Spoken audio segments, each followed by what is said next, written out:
And I use this analogy of 1976 and 1980 for us to remember that.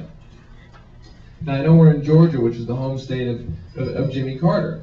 And if I told you that I was going to reference a historical era, and I was going to say, the Democratic Party has nominated an outsider kind of candidate for the presidency. There's an impending recession, an impending inflationary crisis, an impending national security crisis in the Middle East, and the Republican Party is reeling from a corruption scandal. You might say I'm talking about 1976.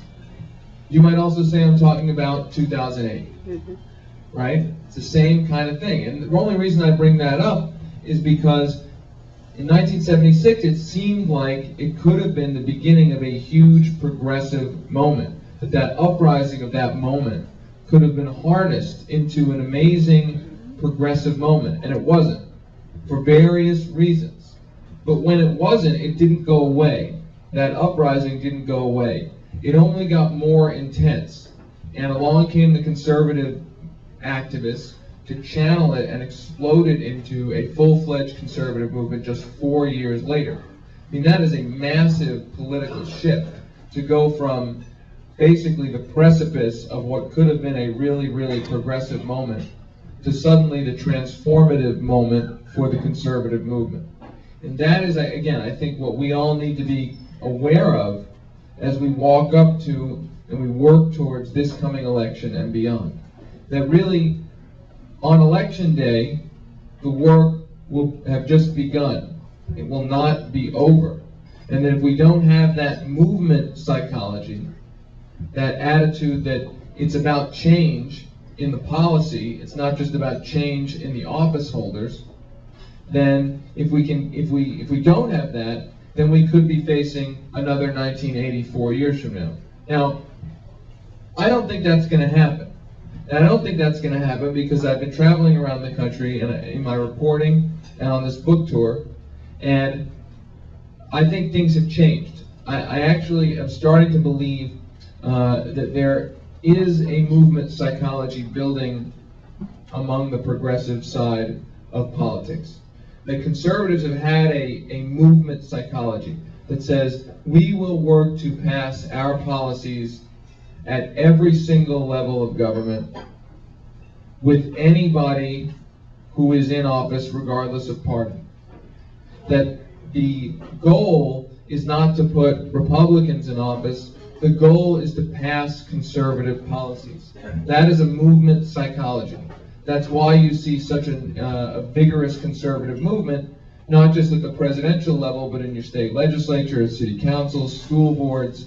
Because if you have a movement psychology, and you're organized around issues, and you're not organized only around a party, then it doesn't really matter where you pass your issues. You just want to pass your issues and your agenda. And I don't think that's been the case so much for progressives over a number of years. That I think for various reasons we have believed that if we just elect more Democrats, they will ultimately do the right thing.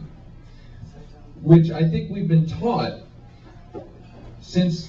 especially since 2006, and I would argue in 1992 as well, that that's not the case. That in the second chapter of my book, I talk about the anti-war uprising and how the Democrats were forced through fear to embrace an anti-war message that they did not want to embrace. They were forced to embrace it because they saw what happened to Joe Lieberman in that primary in Connecticut. And they felt, many of them felt very, very nervous and started voicing an anti-war message. But once they got into power, they have not really done much of anything to stop or even slow down the war. And I think that's because the anti-war uprising, for various reasons that I describe in my book, has had too much of a partisan strategy, not a movement strategy. The war has been largely used as a weapon to bash the Republicans, which of course is mathematically absurd when you consider that the Congress is controlled by Democrats. Why are you bashing Republicans why is the strategy focused on bashing Republicans to end the war when Democrats have the power to end the war? And it's not because the people calling the shots are stupid. It's because there is a battle inside the Democratic Party, which I know many of you are a part of, and God bless you for it. The battle inside the Democratic Party is a battle on the war issue. It's a battle between an establishment that says that we don't want to really try to risk anything to try to end the war, between consultants who are simultaneously employed by anti-war organizations and by Democratic politicians. Obvious conflict of interest there. The battle is between those forces and those of us who thought we elected Democrats to end the war.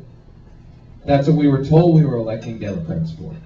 And this battle plays out in every single issue that's going to determine whether the uprising becomes a full-fledged social movement or movements, and whether we get real change.